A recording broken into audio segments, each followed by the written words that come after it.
Hello friends, welcome back to accountancy hackathon. और आज है डे 59 और कवर करने वाले हैं rights and duties of a partner. आपके फंडामेंटल चैप्टर से बहुत ही इंपॉर्टेंट टॉपिक है। एनसीईआरटी में बहुत डिटेल में इसको डिस्कस किया है और ये आप कम पढ़ के जाते हैं और यहां से हम क्वेश्चन देते हैं। तो क्या है rights of a partner? 9 rights और 9 ड्यूटीज डिटेल में समझते हैं। सबसे पहले पहला राइट जो पार्टनर्स को होता है कि वो बिजनेस के कोई भी कोर्स ऑफ एक्शन में पार्टिसिपेट कर सकता है, कोई उसको मना नहीं कर सकता। जितने भी बुक्स ऑफ अकाउंट्स हैं, आपके कैश बुक हो गया, लेजर्स हो गया, balance sheet, profit loss account, सबको वो मांग सकता है, उसकी फोटोकॉपी या इंस्पेक्ट कर सकता है सारे अकाउंट्स को। प्रॉफिट्स के अंदर वो इक्वल शेयर की डिमांड कर सकता है।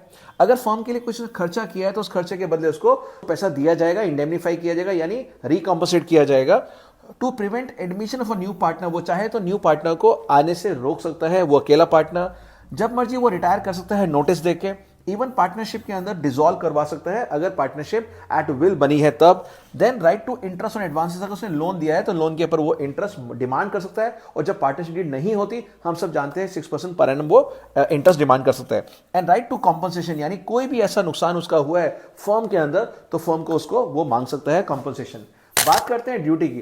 पहली ड्यूटी आती है कि उसको पूरी ऑनेस्टी इंटीग्रिटी के साथ काम करना है, लॉसेस में उसको शेयर करना है, ट्रू अकाउंट्स प्रोवाइड करना है बाकी पार्टनर्स को, पूरी इंफॉर्मेशन देनी है फर्म के अंदर, कोई भी बात को नहीं छुपाना। एंड देन कोई कंपटीशन का बिजनेस नहीं करना अगेंस्ट द फर्म, यानी सिमिलर नेचर का बिजनेस नहीं ओपन कर सकता। अवॉइड करना है सीक्रेट प्रॉफिट, यानी फर्म के नाम को यूज करके, फर्म के कनेक्शन को यूज करके वो सीक्रेट प्रॉफिट्स नहीं अर्न कर सकता। कोई भी अगर दूसरे पार्टनर का नुकसान हुआ है फर्म के अंदर तो उसको वो कॉम्पनसेट करेगा।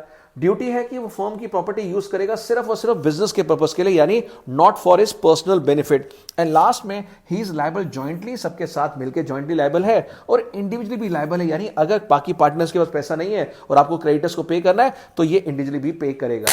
तो ये है राइट्स एंड ड्यूटीज। अच्छे से पढ़ के जाइएगा क्योंकि आने वाले हैं आपके फुल मार्क्स बोर्ड एग्जाम में। और ऐसे और भी अमेजिंग कंटेंट के लिए डू फॉलो अकाउंट्स गुरु।